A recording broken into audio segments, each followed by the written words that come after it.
Like and subscribe for endless entertainment. Our story begins with an old man standing menacingly in front of a dragon before using his powers to give it a one-way ticket to lizard heaven. Then he walks away to continue his hunt to find a stronger opponent when a trap walks out of the smoke to meet with him. The old man sees that he's a dragon monarch and kicks the poor bastard into non-existence, but Crimson respawns in order to offer him a deal to join forces so they can commit a great genocide on every monster alive in this world. In the past, a dragon stands menacingly in front of Ragna that viciously pounds him against a tree, but before it can finish, Leonica rushes in to give the creature a devastating backshot to leave the overgrown lizard breathless on the floor. RMC thanks the 12-year-old for saving his life as he goes over to give her some well-deserved head pats. It's explained that dragons are the natural enemy of mankind, which can only be killed by freezing the mana inside their body with silver weapons, or using the Demon Slayer method of exposing them to direct sunlight to ignite the magic blood they produce. Our duo returns to the town where everyone who sees Leonica stares in awe as they wonder how someone so young can be the most powerful dragon hunter in the entire city. However, Ragna reveals that although many people see her as nothing more than a weapon, to him she's a hero that he hopes to stand behind until the end of his life. Our duo goes to have dinner where the rank 2 dragon slayer starts shaming Ragna for being a parasite who survives off the fame of others, and goes over to question why Leonica even keeps him around since he's just a burden that will drag her down. The rank 1 unsheathes her people divider to ask what number 2 seeks to accomplish by being a hunter, before announcing that she desires ultimate strength to the point where even the dragon god who can wipe out this world with a single thought will fear her. Leonica starts looking around and wonders which one of them is going to follow the bloody path she will carve out to the peak of power, but only Ragnar raises his hand to promise to always be by her side as long as he draws breath. Then, with her point made clear for all to understand, our duo leaves the guild hall behind to go home for the day. A few hours later, after Leonica drifts off to dreamland, we find Ragna in the forest training to fight against dragons. The young man acknowledges that no matter how much effort he puts in, there will never be a day when his hard work can match the natural talent of the rank 1. However, this does not matter, because even if the monsters turns him into a DoorDash order, Ragna will still be satisfied since that brief distraction for them would still be useful to Leonica. The old man suddenly appears behind RMC to show him a vision of a future where everyone around him is burning alive in dragon fire, but he's pushed out of the way by the rank 1 as she gets turned into a pincushion right before his eyes. Ragna awakens from his dream in shock while questioning if what he saw was real. Then he returns home to clean up Leonica's mess before placing her back on the bed where she can sleep comfortably. The next day, our duo goes to the guild hall, though there has been no recent dragon attacks in the area, but the rank 2's party finds this very suspicious, so they bring out a map to track the monsters' movement, and finds that all of them have been migrating east, which would put them in the perfect position to attack a village that hasn't seen any dragon activity in decades. Leonica overhears the group, then decides to head to this city to hunt, considering that there is a famous pastry shop located there she would like to visit, while Ragna is still pondering the vision he received from the old man to figure out what it means, until the rank 1 snaps him back to reality. She notices that RMC has been training harder than he ever had in these past few days and questions what's going on. Then Ragna confesses to only being useful for doing chores around the house since he has no talent in fighting. Leonica agrees with this assessment but reveals that from the moment they first met she sensed a power in him which could easily rival her own, so if he keeps training eventually they will be able to stand at the peak of power together. Ragnar remembers that in the past his parents were deep-throated by dragons, then he went to live with relatives who also got head from the monsters. However, RMC was luckily adopted by a rich merchant until the overgrown lizards attacked once again to burn everything to the ground. After realizing that Ragna was always the only survivor in these strange incidents, the number 2 blamed him for calling the dragons with some kind of curse, and in his lowest moment Ragna heard a voice inviting him to join her hunting party since he has a habit of remaining alive, though the boy refuses immediately because everyone around him always gets eaten out by monsters. But Leonica explains that only the weak are prey to the dragons and one day she'll be the strongest in this world, which convinces our MC to swear his life to her cause. When night falls, we find all the dragon slayers gathered at the guild hall where it's reported that the city in the east was attacked by multiple dragons, so the kingdom has issued an emergency quest to wipe out the horde to prevent them from doing any more damage. Ragna suddenly begins freaking out as an explosion goes off in the distance, which causes fire to spread throughout the entire city. He tells Leonica that they must leave right now or she'll become a hashtag, but the rank 1 dismisses this before rushing off into the face of danger while Ragna tries his best to keep up. As the fire consumes more buildings, the citizens attempt to escape the carnage as the military mounts a last stand in an attempt to hold off the dragons. But all they can hope to do is delay the inevitable by giving up their lives to the endless waves of overgrown lizards marching to deliver doom upon everyone in the area.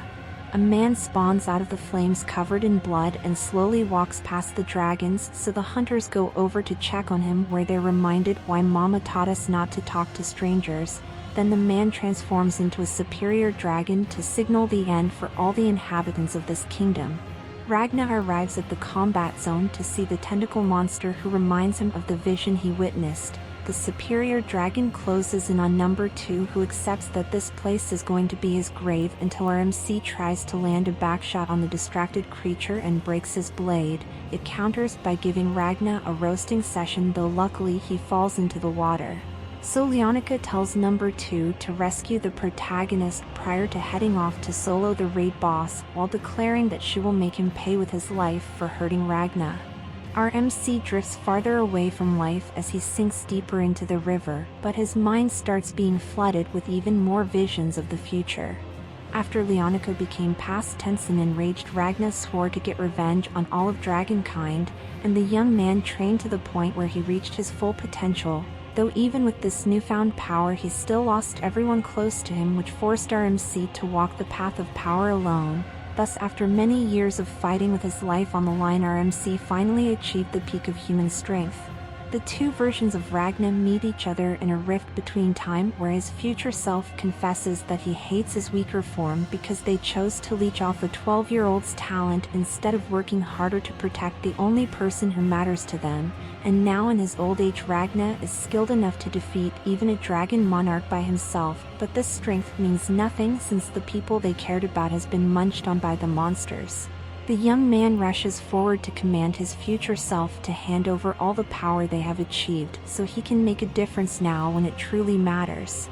The old man Ragna pushes the pathetic version of him away before using a people penetrator to rearrange his guts in order to combine the body of their past with the experiences from the future to take our MC to the peak of his potential with the cost of having a greatly reduced lifespan. Leonica is having an epic duel with the raid boss, but she's clearly being pushed to her limit. The rank 1 questions if this man is the dragon god, though it enrages the monster to see a mere human comparing him to the apex of their race. He explains that he holds the 10th seat in the Wing Monarchs army and would be considered the weakest among superior dragons. Seeing that this battle is about to reach its climax, the raid boss tells her of his god who enjoyed all the things humans created in this world, especially a pastry shop located in the recently destroyed eastern city.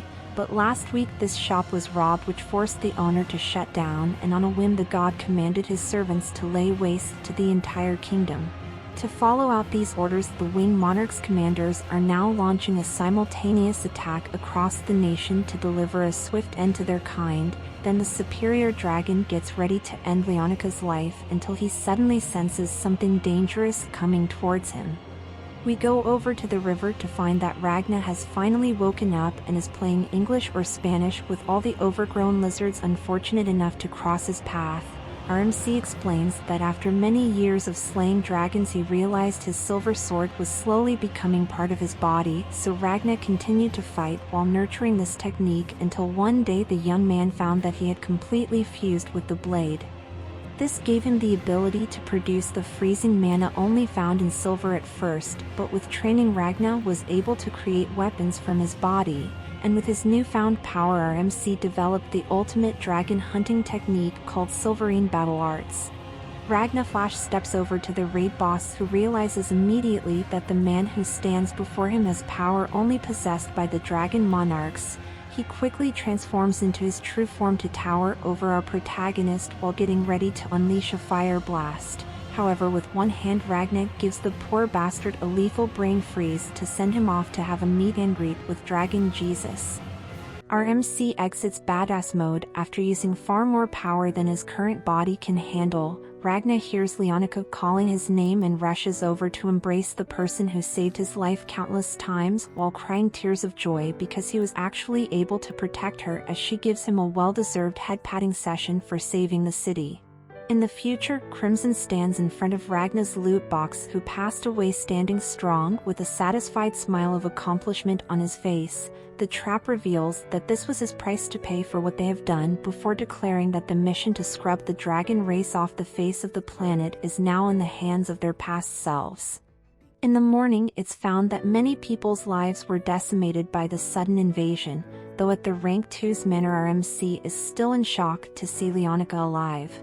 Number 2 enters the room to ask what should be their next move, and Ragna counsels that all the people should quickly evacuate this kingdom, since the monsters will not follow them beyond the border, as the dragon god only commanded this nation to be erased. The dragon slayer says that the weak parasite he knew was not capable of this level of thinking, then asks what happened to him inside the river. When Ragna conveniently chooses this moment to pass out from exhaustion, Leonica theorizes that this is the result of all the secret training our MC did in his free time, but this power seems to be unstable at the moment, and she begins to wonder if things will be different from now on. An explosion goes off in the distance caused by the forest, which is now attacking the city, so the rank 2 assembles the dragon hunters while Leonica charges alone toward the unknown threat.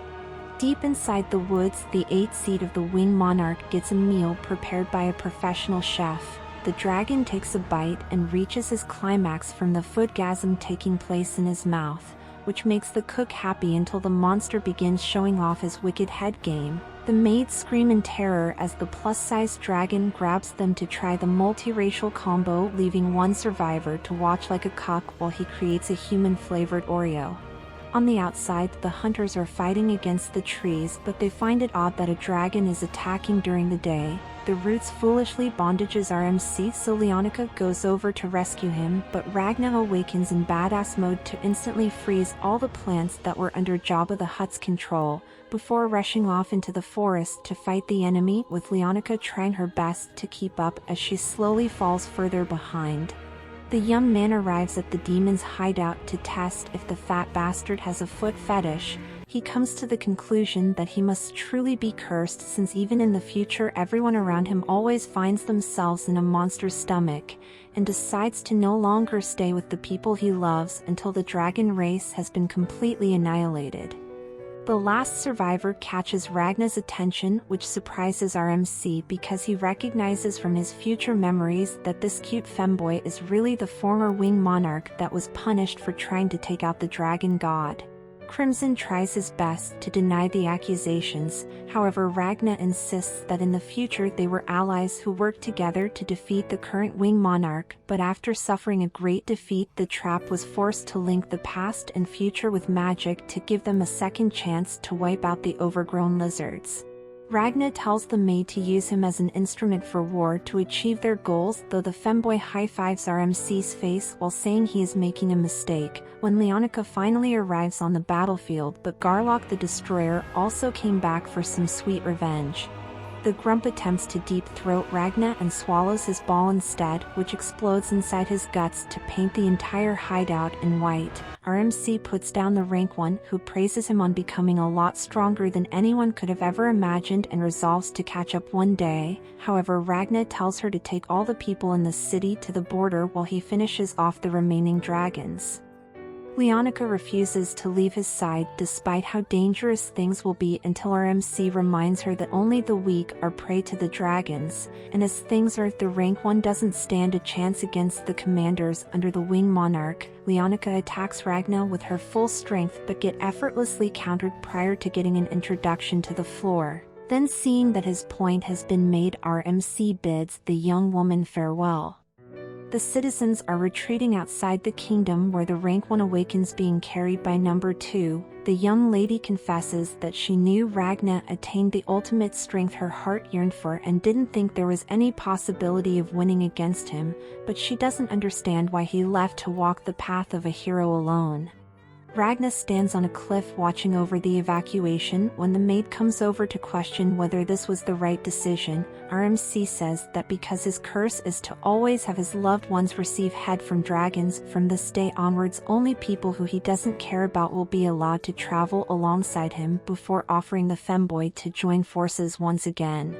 The trap reasons that if he was a dragon then the sunlight would have turned his blood to ash. However, Ragna dismisses this since her powers have been sealed along with the weaknesses that they have.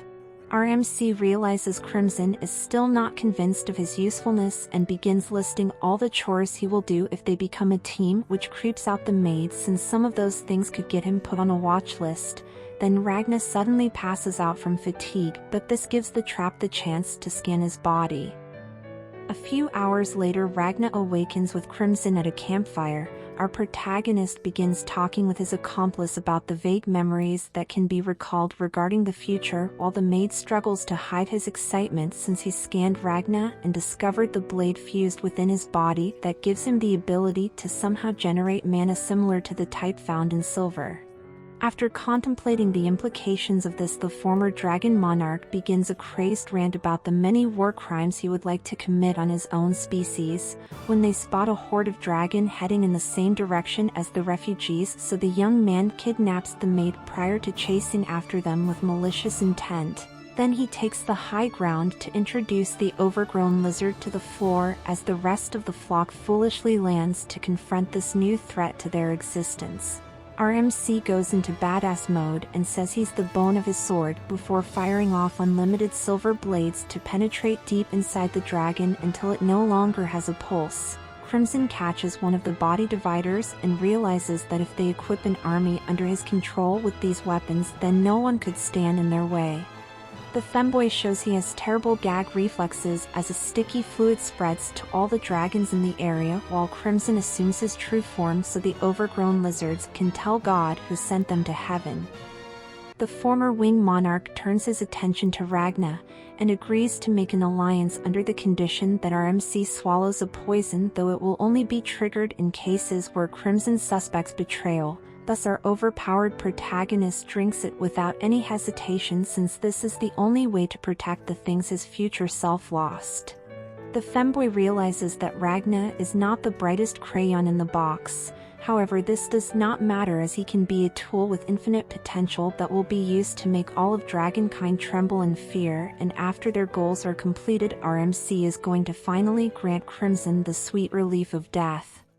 The sticky fluids start combining to form Mr. Slime, who claims to be the femboy's #1 servant, until the former Dragon Monarch crushes the unfortunate creature. He begins asking Ragna about what they accomplished in the future, but the young man admits that most of the memories from his old self only becomes clear when triggered by something he has experienced before, which makes Crimson very suspicious of her new accomplice. In the distance, a war band tries their best to fend off a dragon attack when a truck suddenly arrives on the scene to release Ragna upon the reptiles to banish them to the Shadow Realm. Crimson goes over to the hunters and announces that all threats in the area have been taken care of, then tricks the onlookers into believing he is just a simple mage by telling them that Mr. Slime is a pet created by magic.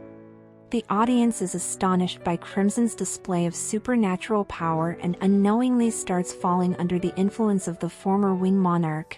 The leader of the group comes over to request help in defeating a superior dragon who is currently terrorizing a nearby city with giant tornadoes. Ragna walks off to partake in his favorite activity, but Crimson gives RMC a little shove to make his body give out from all the constant strain that the young man was under, and the femboy reveals that since Ragna was pushed too hard, he won't be able to move a muscle for 3 days. Crimson tells the public of their current situation before going over to question why the hunters still care about the superior dragon even though they're now safe. He theorizes that when the group fled from the third seat of the winged monarch, a lot of people were left behind who was begging for someone to save them, only to be swept up into the wind to become blenderized. The Slayers are overwhelmed by a great sensation of guilt until they are completely disgusted with themselves for abandoning their duty as dragon slayers. However, at their lowest moment, Crimson shows his broken puppets Ragna's body divider while suggesting that if someone was equipped with this blade then they could beat the overgrown lizards like RMC, and seeing a final chance for redemption, the hunters grasp the sword to fight to regain their honor. In the morning, the trap takes his followers to a door which he unlocks with a special key that holds the true power of America on the inside. The hunters question if it's some sort of magic, though Crimson admits they are just regular weapons from another country, but the bullets are what will make the difference in the upcoming fight. The Slayers begin training with the Purers while the femboy uses Ragna's paralyzed body to make special ammo. RMC says he doesn't want to be viewed as their leader since everyone around him will eventually turn into a DoorDash order for dragons, and Crimson ponders if this is the reason he abandoned Leonica even though the young lady would have been safer staying by his side. RMC confesses that he knows the rank one will always be in danger no matter where she goes, but his heart could not take seeing her pass away in front of him again. Then Crimson advises Ragna to kidnap the 12-year-old girl using the Bill Cosby method so they can store her unconscious body in a different dimension until the fight against the dragons are over. RMC throws a weak-ass punch out of anger, which makes the former winged monarch kick a man who's already down. Then he declares that these sacrificial pawns are enough to crush the superior dragon, before showing Ragna what a real curse should look like instead of the one RMC falsely claim is plaguing him. Mr. Slime comes back from a reconnaissance mission to show Crimson the layout of a city the third seat is currently inhabiting, where he decides to keep the knowledge of the survivors being slowly tortured a secret from everyone else, since their enemy will remain in the same location if he's being entertained.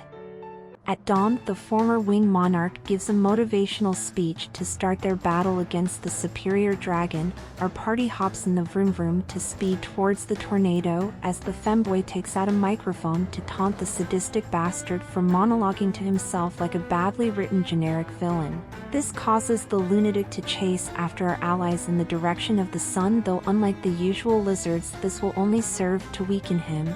The hunters begin pew-pewing the tornado to freeze the mana being used to control the wind, however it seems to have little impact on their foe.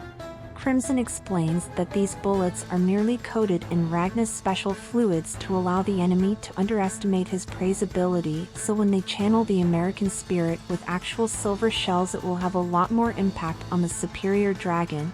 The third seat of the winged monarch feels his connection to the vortex progressively getting weaker and doubles the effort to give our allies a blow job.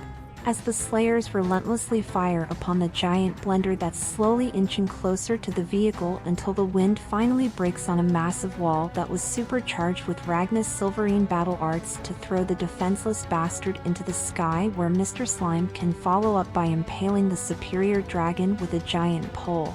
He starts to panic while summoning the wind to aid him, but the hunters shove the penetrator deeper inside his body to let their foe get a closer look at the sun, and with the last of his strength the superior dragon raises the earth to free himself from a certain demise. The third seat is surprised that mere humans almost managed to make him a hashtag when the vroom vroom comes in to hand out a free face sitting session.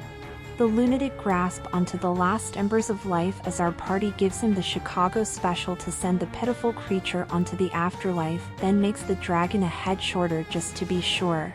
Crimson admits that if the third seat of the winged monarch transformed into his true form the plan would have failed, however the pride he felt never allowed him to envision the possibility of losing to the creatures who were nothing more than toys to be abused.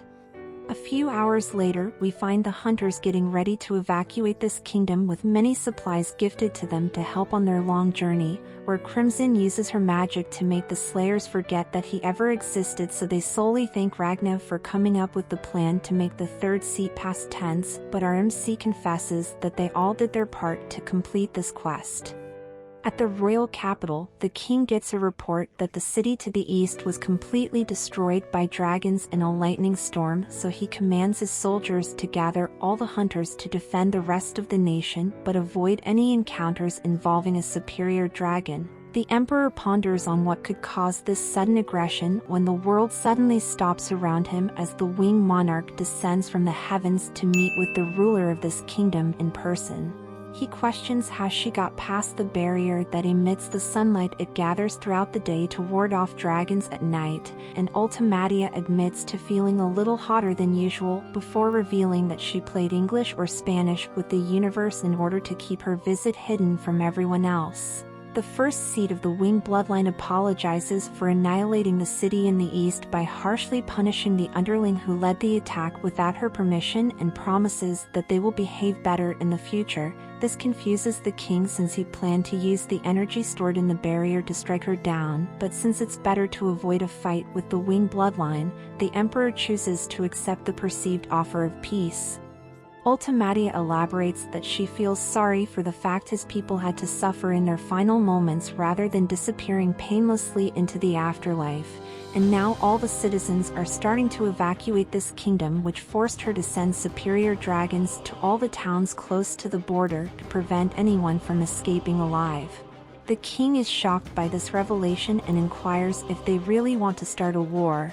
However, the winged monarch confesses that it is the dragon god's desire to see the nation disappear, so this conflict will be a one-sided massacre. The emperor activates the device to focus all the power in the barrier to strike down his enemy until he gets backdoored by his own advisor, as it's revealed that his friend was taken over by the seventh seat.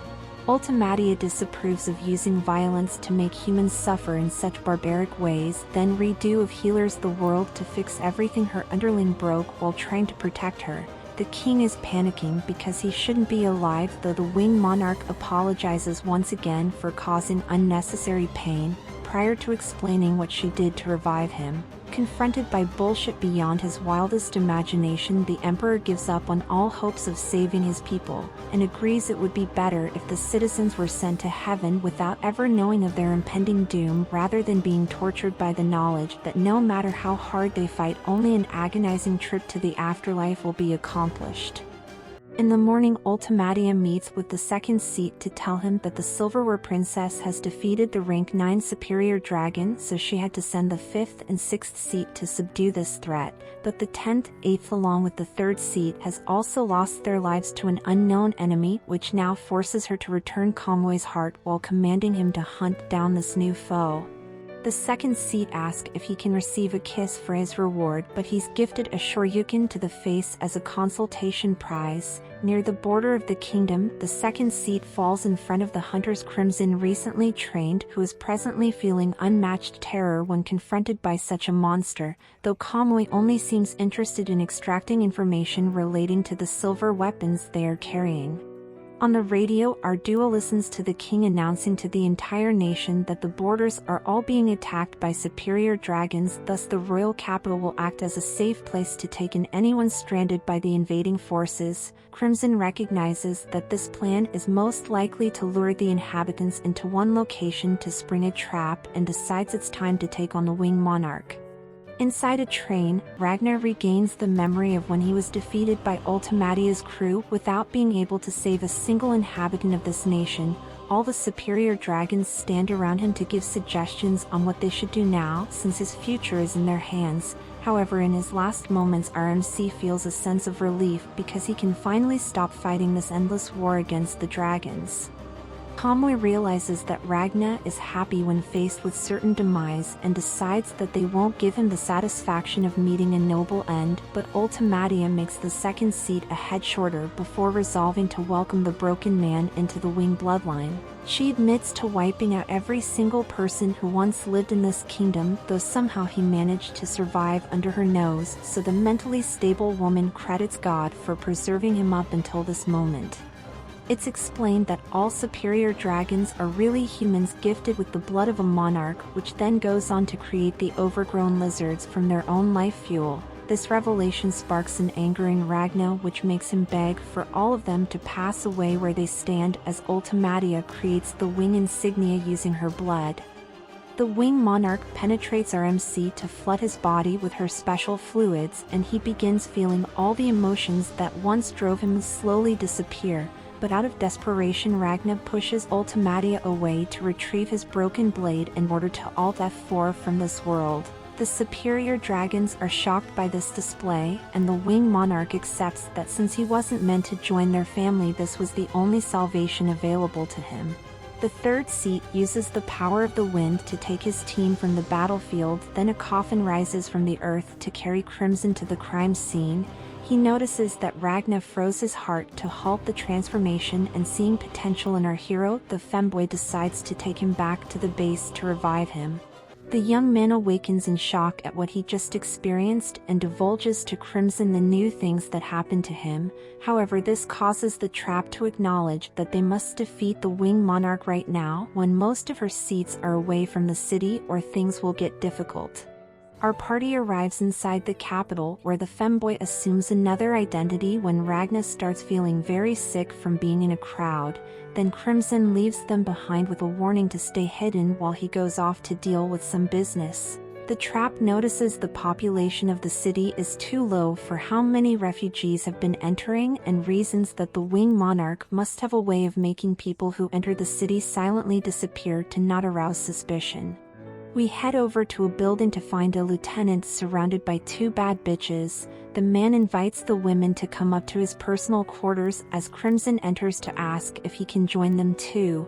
After kicking the hoes out, Golem insists on not knowing his master was in the city, but the femboy punishes him anyways since his only job was to infiltrate the army to gather intelligence. Chimera walks into the room to welcome her creator back to the capital. Following this, Crimson tells her pets about the new tool he discovered to challenge the wing monarch, though Golem advises her against this since the cameras hidden in the throne room showed him Ultimatia's power, which makes Chimera call the Golem a coward before volunteering to solo the first seat of the wing bloodline. Crimson's creations starts a roasting session with each other until the femboy interrupts them to question what Golem saw. He shows his master the moment Ultimatia rewound time, and our favorite trap immediately discerns that the wing monarch had to resume the flow of the world prior to turning it back to heal the king, so this means she can only manipulate one aspect of time at once. The information leads our favorite cross-dresser to come up with the plan to have Ragna slay Ultimatia, which would force the woman to turn back the clock on herself, but before she can fully revive they will launch a savage attack to continuously make the wing monarch self-res up to the point where their enemy runs out of mana and passes away permanently. Inside the capital, everyone is gathered to listen to an announcement. The soldiers unveil a wall of slain dragon parts and tells the audience not to worry about the monsters because the royal army is more than strong enough to keep them safe, while making the overgrown lizard wish they were never born. Our MC marches away from the propaganda feeling disgusted by what the king is forced to do, when he spots Ultimatia in the crowd and starts panicking, which catches the wing monarch's attention, who asks what she could do to make him feel better. The past version of Ragna wants to obey the orders to wait for Crimson's plan, however his future self's instincts insist on beating Ultimatia into the ground so he can use her lifeless loot box like a carpet.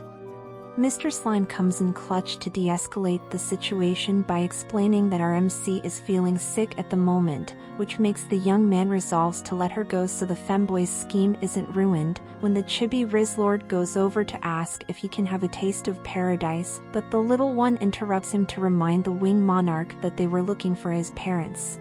This catches Ragna off guard, thus he questions why Ultimatia is being kind to a stranger, hence she explains that you don't need a reason to help someone who is in need. Then after hearing such bullshit, Ragna grabs Mr. Slime before striding away from the hypocrite, where they notice Nebulum rushing through the crowd to find the wing monarch because she sneaked away without telling anyone. The fourth seat immediately recognizes that our MC might be a threat to his master until Ultimatia confesses to being the one who first approached Ragna since he was sick from being in the outside world, and Nebulum is revealed to be suffering from the gamer disease as well, while our MC used the distraction to make an escape. We find Ragna walking down an alleyway in a state of distress since he didn't end Ultimatia's subscription to life just because Crimson told them to stay out of trouble. Mr. Slime jumps on the genocidal maniac's head to get his attention, though Ragna wonders if there's a way to contact the trap, and after Walmart Rimuru coughs up a radio meant for emergencies, RMC places him on the floor with orders to tell Crimson that they found the Winged Monarch while he goes back to ensure that none of his ops get a free pass to anywhere but hell. The femboy sits in front of the underlings thinking that at this moment Ragna is his most valuable asset, and because he has slowly been controlling all of our MC's actions with subtle suggestions, in time the young man will follow out any commands given without questions, when Mr. Slime suddenly calls him to announce that Ragna is about to catch another body. In the capital, the two Dragonborn bids the little one with his parents farewell as Nebulum praises Ultimatia for her compassion to humans prior to thanking her for saving him all those years ago. The Winged Monarch inquires if the family they just helped is included on the list for today, where it's explained that Nebulum uses his barriers to make people disappear quietly, as he assures the Winged Monarch that those people will soon meet a painless end. Which makes Ultimatia rejoice, since the only time humans can discover true peace without fear or suffering is when they are sent to the Shadow Realm, when Nebulum starts freaking out because he senses Ragna's bloodlust right behind him. RMC acknowledges that the real reason he didn't want to fight before was due to the unease he felt from being in a Dragon Monarch's presence, while not knowing if she can be taken down with just his power alone. Then the fourth seat starts cracking as it's shown that the cold always bothered him anyway. Ragna let all his anger go, which causes Ultimatia to realize that she can't hold back anymore. However, before she can attack, RMC hits her with an Omni Slash, though the limit breaker was not enough to put the Winged Monarch down permanently, but luckily Ragna is a supporter of the equal rights movement and takes up the People Divider to chop the Winged Monarch into Dahmer-sized treats. Ultimatia senses the panic of the citizens around her, then decides to counterattack with Fire Spin, so Ragna hits the punching bag with an upbeat prior to launching the Dragon Monarch towards the blast zone. Out of desperation, she tries throwing out a flamethrower until RMC summons Unlimited Blade Works to penetrate deep inside her guts to prevent the young lady from using any more abilities while wasting more mana to rewind time. Crimson feels the one-sided massacre happening in the distance and is less than happy that Ragna didn't follow their carefully laid plan. He concludes that since the barrier around the capital fell as the fight began, then Nebulum must be in critical condition, so the femboy orders Slime to follow his nose to the best-smelling place to swallow it. Golem reports that his spies spotted the 7th seat closing in on the battlefield, which forces Crimson to send him to stall the superior dragon while Ragna is fighting, but he tosses the femboy a key to unlock their last resort in case they fail. RMC continues to display that his hands are rated E for everyone who forks around can find out, as the 7th seat prepares a hyper beam to delete everything in front of him. However, he becomes a head shorter due to a clutch intervention from Golem, who arrived to join the fight. Nebulum self-reses himself and channels all the power he can muster to trap Ragna inside a barrier, which gives Ultimatia the chance to create an endless swarm of dragons from her special fluids to deep-throat RMC. But Ragna goes into sparking mode in an attempt to break out of his prison, and would have failed if Mr. Slime didn't come in just in time to give Nebulum some head. The Winged Monarch took the moment's bought with the life of the 4th seat to fully revive, hence Ragna corrects this mistake by fisting Ultimatia into non-existence prior to testing if she has a foot fetish to blast his victim outside of the capital. RMC begins serving the defenseless woman knuckle sandwiches, and faced with the reality that Ragna will win if this continues, the 1st seat of the Winged Bloodline redo of healers the world to turn back time to before the fight even began. Ragna feels that something is wrong, though he can't put his finger on it, as Ultimatia plays English or Spanish with the entire dimension. The Winged Monarch confesses that under normal circumstances she would have not used an ultimate ability because it drains a lot of mana, but he left her with no other choice. The mass murderer ponders on what she could have possibly done to fill Ragna's heart with this much anger, while moving all the civilians outside the splash zone so they can remain unharmed. RMC slightly moved his hand to the People Penetrator, which freaks out Ultimatia, since the only creatures who should be able to move at the moment are members from the Winged Bloodline and the King. Nebulum abruptly arrives on the scene to give our MC the JoJo treatment until Ultimatia regains her confidence to go over to stop him. The duo notices that Mr. Slime is protecting Ragna by dissolving anything the fluid comes in contact with, and because the sunlight is weakening their powers, they don't have access to any attacks that can put an end to our MC. Thus Ultimatia contacts the 7th seat to command the superior dragon to channel all the energy stored within the barrier to show Ragna the holy light.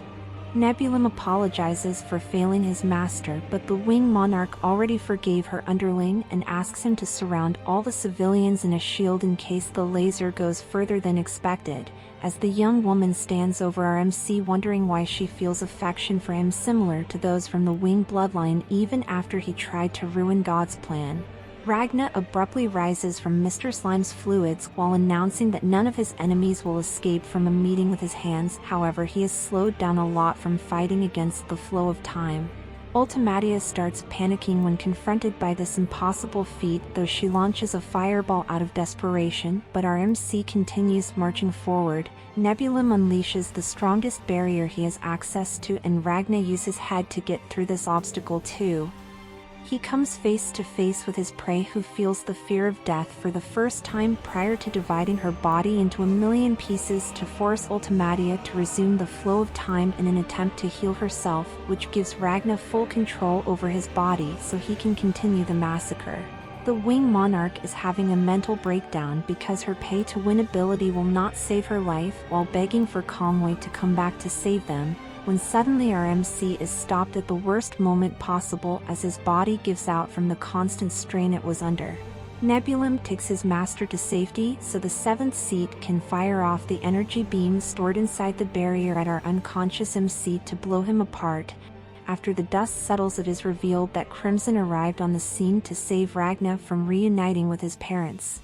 Seeing that the Wing Monarch is in no state to fight, Nebulum encourages his queen to use the world against these new enemies, but Crimson clicks a switch to detonate explosions all over the capital to give many random citizens their own personal fireworks show as he rejoices from the destruction happening around him.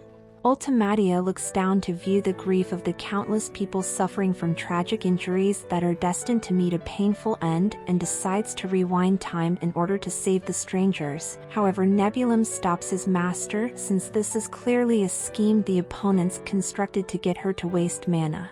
Ultimatia admits that although these people's annihilation was ordained by God, she wished to send them to the Shadow Realm peacefully before crying like a bitch in the arms of the 4th seat. The trap is disappointed the operation failed and resolved to retreat as the members of the Wing bloodline are currently distracted. They meet with Golem in a dark alleyway where Crimson picks up a bottle to punish him because the underling failed to plant all the boom booms at the spots he was told to. Golem apologizes for this oversight and earns a brand new hole in his face. The femboy explained that Ultimatia would have rewound time if there were just a few more terrorism taking place around her, and warns that the next mistake will be his last. Golem thinks about the fact that he did plant the people deleters, but he cancelled the signal being sent to it in order to gauge if Crimson has become less bloodthirsty in the brief time they have been apart, and is pleased to know that underneath the act his master is still the same man who created him.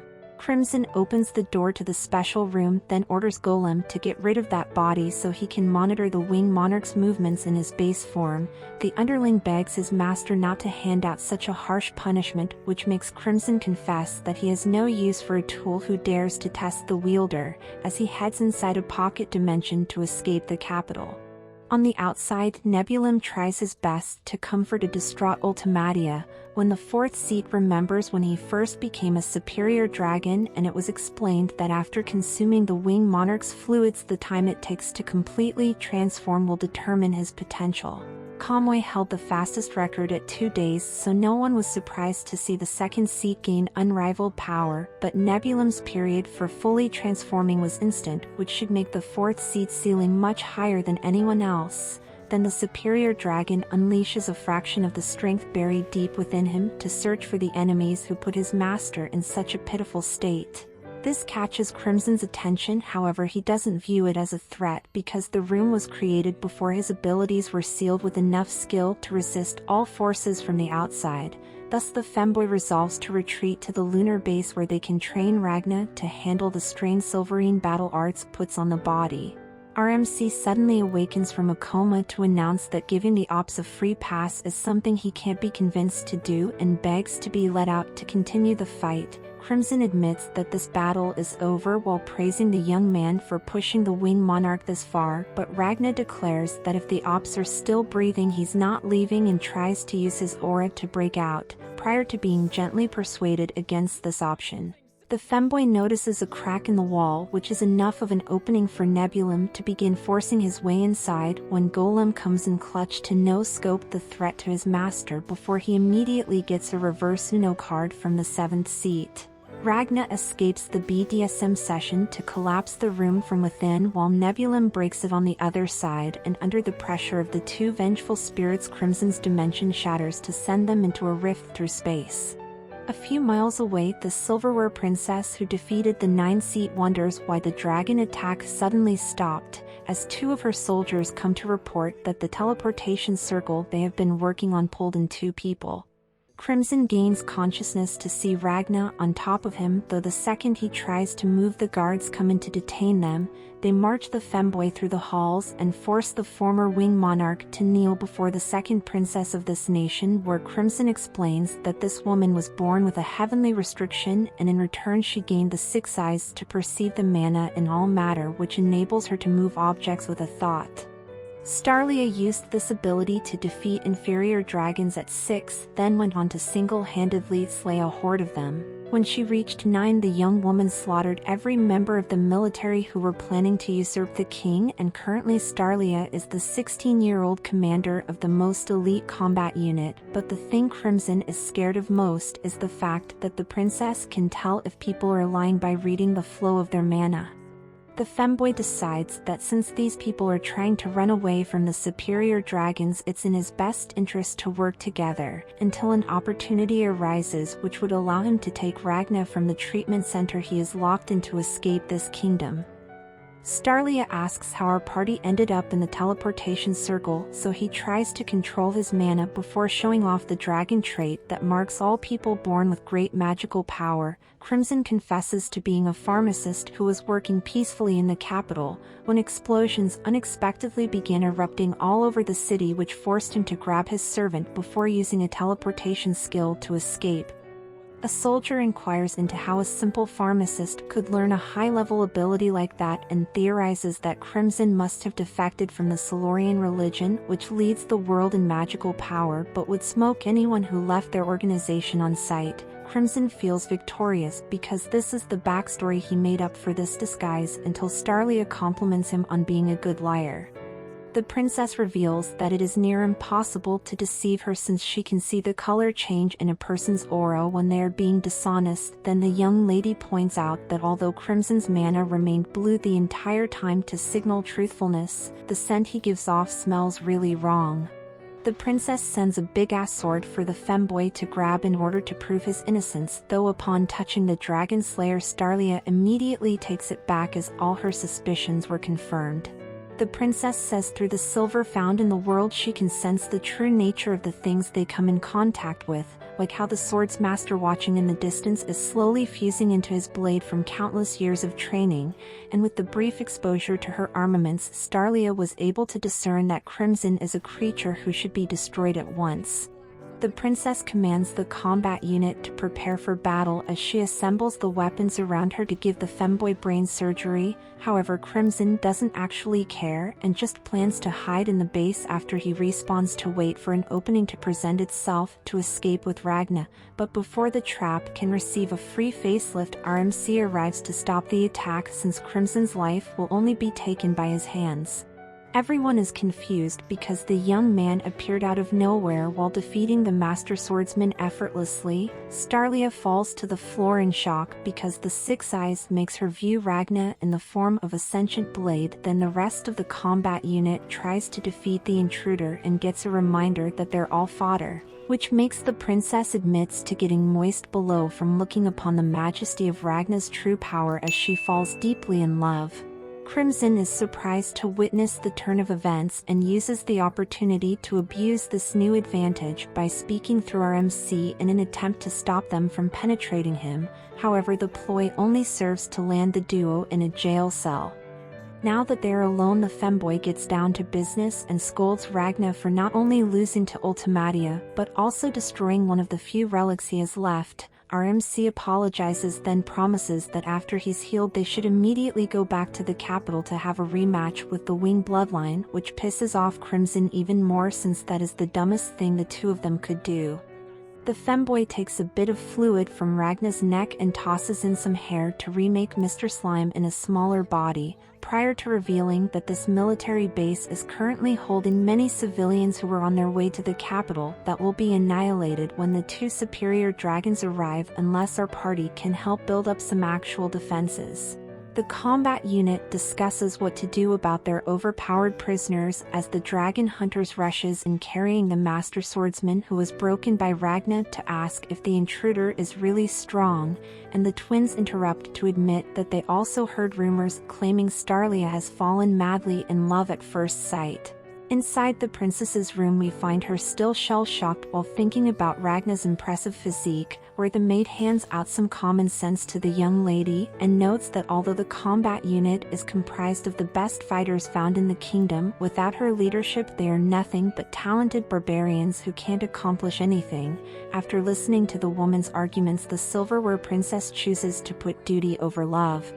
Starlia holds a conference to discuss their enemy's recent movements. The dragon hunters reveals that the overgrown lizards seem to be doing something other than trying to eat them out, so the princess seizes upon the opportunity to order the head researcher, who totally wants to smash to complete the teleportation circle. Our duo suddenly enters the room, which makes the princess consider getting a bucket and a mop while the dragon hunters confront Ragna for bewitching Starlia. Crimson deciphers that the combat unit plan is to use dragon blood to power the transportation circle to save everyone. However, this scheme will not work unless the two of them join forces, since they need someone who is able to slay an ungodly amount of the monsters on their side. The maid snaps Starlia back to reality, and the princess declares that she cannot work with someone that has more bodies than Mia Khalifa, no matter what the risk to her people may be. The dragon hunter asks for permission to divide the intruders, but the flustered princess just wants the duo to go back to their jail cell. The femboy proves he has valuable information that would be critical to know in order to gain victory. However, Starlia insists on not allowing such a foul-smelling creature to infect the combat unit she leads, so Crimson grabs Ragna to whisper that he is the only one capable of changing her mind, even though the idiot doesn't understand why. Our MC confesses that his companion is indeed a piece of shit that should have turned into a hashtag years ago and cannot be trusted under any circumstance except if it involves slaying dragons, because Crimson's hatred for those life forms is far beyond the limits humans could comprehend. Then Ragna requests for the princess of the nation to use our party in order to save the citizens from being deep-throated by overgrown lizards. The researcher clocks that her girl is going to get taken and tries to prevent it from happening, while Starlia attempts to force down the love building up from deep within, but in the end she accepts the help proposed by the femboy. Crimson congratulates Ragna on a job well done before leaving the safety of his human shield to make a plan alongside the combat unit, when the princess mentions the strange activities of the dragons, which makes the trap confess that they fought the Wing Monarch inside the capital, so most of their enemies likely return to assist her. Inside the royal castle, we find the remaining superior dragons punishing the 7th seat for failing to protect their leader. Ultimatia awakens from a nightmare, clearly shaken up due to the ass-beating Ragna handed out, and tries to use the world to hold a vase in time. However, it falls to the ground to cosplay as her mental state. The winged monarch is brought to tears as Kamui reveals that he has been watching from the shadows. He goes over to show off the present she sent him to retrieve, and Ultimatia finds it alarming that the dragon hunters managed to take down the third seat, but Kamui explains that before becoming past tense the man swore that someone named Ragna the Reaper would put him on a t-shirt, which gets the second seat excited for the upcoming fight. He shows the distraught woman a long object and attempts to push it into her body, so the winged monarch uses the sword to divide Kamui by two, though this only serves to amuse the psychotic freak. Ultimatia tosses away the weapon since it carries memories of Ragna, while the second seat reveals that the reason she can no longer control time is not due to the dragon god's disappointment, but because the overwhelming fear she feels interferes with the focus it takes to maintain her spells. Ultimatia points out our MC's terrifying ability to move in her domain expansion like the other members of the winged bloodline. Then Kamui asks his leader to command him to defeat the foe who dared to traumatize the woman he loves. The Dragon Monarch refuses the request, seeing that the #1 fighter in the army should remain at the side of the commander to better carry out their god's orders to destroy the nation. However, Kamui knows deep down Ultimatia really wants to get revenge on the intruders. The young woman begins beating the second seat for assuming she would put such simple needs above the wishes of their ruler, until Kamui tells the psychotic woman that he does not care about God or even hold any allegiances to the winged bloodline, so the only thing which motivates him is serving at her side to make sure anything she dreams become a reality. After hearing the true feelings of the second seat, Ultimatia gives in to selfishness to direct Kamui to make the foes who attacked them in the capital a head shorter, because she is suffering every day with the knowledge that they are still alive and could return to finish the job whenever the opportunity arises. They exit the room to the delight of the other superior dragons, but Nebulum is concerned that he failed to help his master for the second time, then had to rely on Kamui to bring Ultimatia back from the depths of depression. Altazora says they must destroy this country right now while annihilating our party for putting hands on their leader, though Kamui says he has already been personally ordered to hunt down the enemy, which infuriates the sixth seat since only the Thunder Beast is capable of protecting the winged monarch as she doesn't have access to her powers.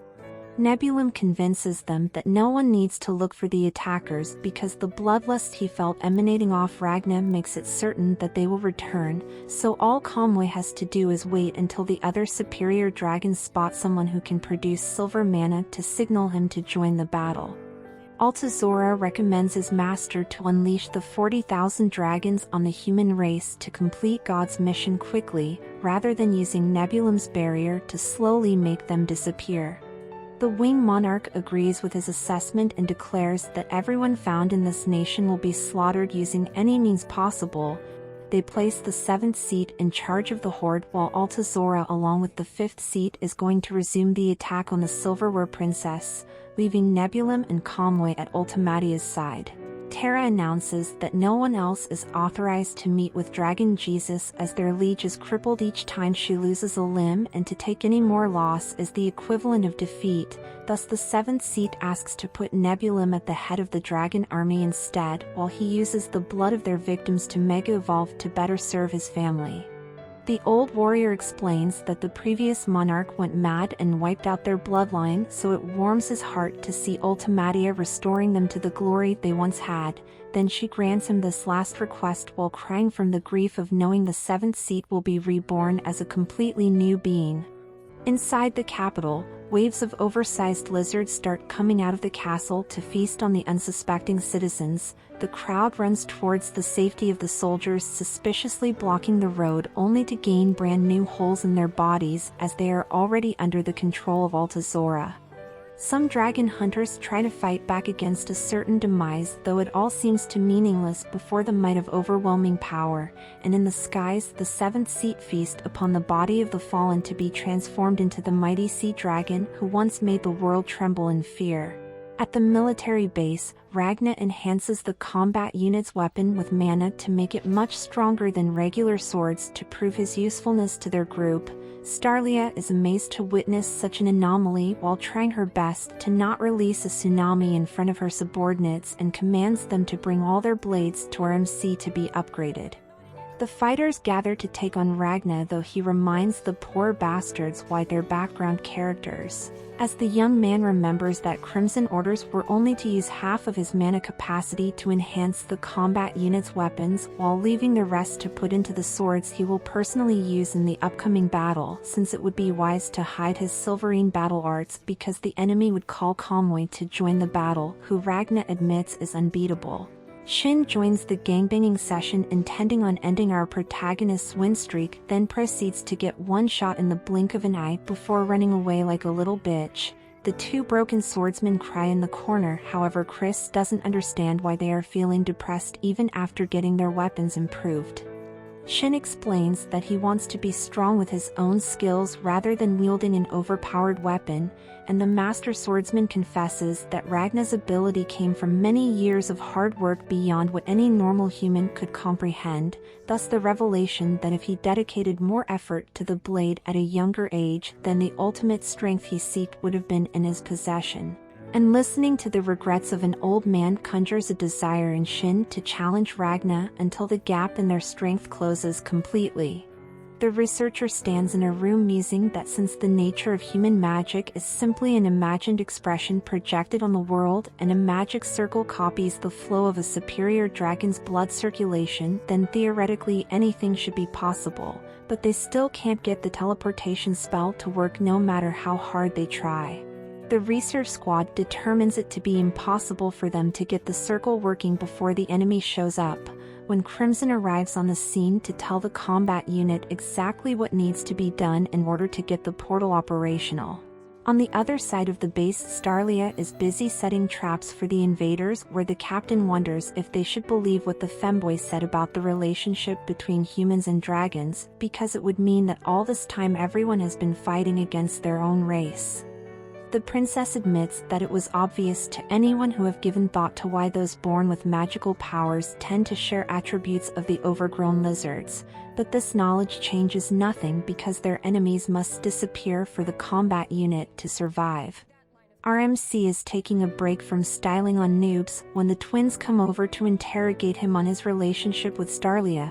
However, he thinks the princess only likes what she imagines is underneath the bandages, but will be disappointed once they're taken off. The girls show Ragna that they stand on business so their pew-pews can get the special treatment, where Mr. Slime announces the scent of dragons nearby, which grabs the young women's attention immediately. The twins are excited to see the Rizlord until he mentions that their dragonic features make them look very weird compared to the average humans. Then they start tempting Mr. Slime with a good time and takes him away from Ragna. The very normal humans take the Walmart Rimuru into an isolated room to explain that as little ones they ended up in the circus, which treated the twins harshly thanks to their strange traits, so the duo never learned the technique to perceive normal emotions and just mimics the actions of other children their age. However, the two of them will now choose to be angry and takes up fireworks to find out just how far his no-hole can stretch. A few hours later, the twins return a diddified Mr. Slime to Ragna, who tries to cheer up the miserable creature, though no man can come back from the horrors he has experienced. Crimson enters the room to tell RMC that since the battle is close, he should infuse his remaining mana into a weapon to use in combat, but Ragna asks if there is any way to fix the former Rizlord, and the femboy smacks out the bad memories to return Mr. Slime to how he was before the twins kidnapped him. Starlia comes into the jail to question if Crimson was behind the civilians calming down. However, the femboy acts like he was in the cell all day. Then the silverware princess tells Ragna to follow her outside the room. The duo walks down the halls until they arrive at the three swords Starlia made for him to wield. She reveals that after the battle there will still be many civilians to keep safe, so her only choice is to join the Silurian religion in return for taking care of her people. But if the princess falls in the fight today, then Starlia wants Ragna to take on the burden she failed to carry. RMC refuses to do it as he disagrees with the way Silurians exterminate the dragons, and when faced with rejection, the princess of the nation looks at her crush for the first time while commanding him to follow her orders or he will be useless to the combat unit. Our MC thinks that through the many years of battle he never gave thought to what would happen to the world in the wake of his demise. Thus Starlia impresses him to the point that Ragna compares the woman to Leonica. Our MC channels all the power he has left to pour mana into the three swords to imbue them with an ungodly amount of power, which makes the young lady fall to her knees.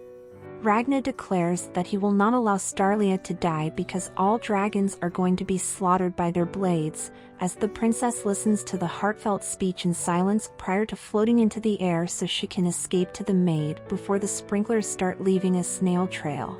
A few hours later, the sun gradually goes down to signal to the entire military base that the enemy has come to attack, and we see that everyone has prepared to float or sink while defending the civilians from being eaten out by the horde of dragons. Like for a cat girl, subscribe for a waifu, and remember to stay swifty. Ew.